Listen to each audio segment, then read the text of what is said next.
What the fuck?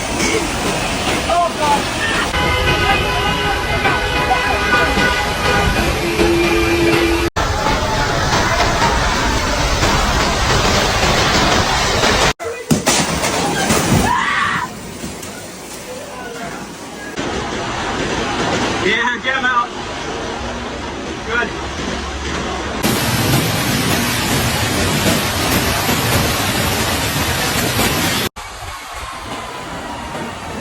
Oh my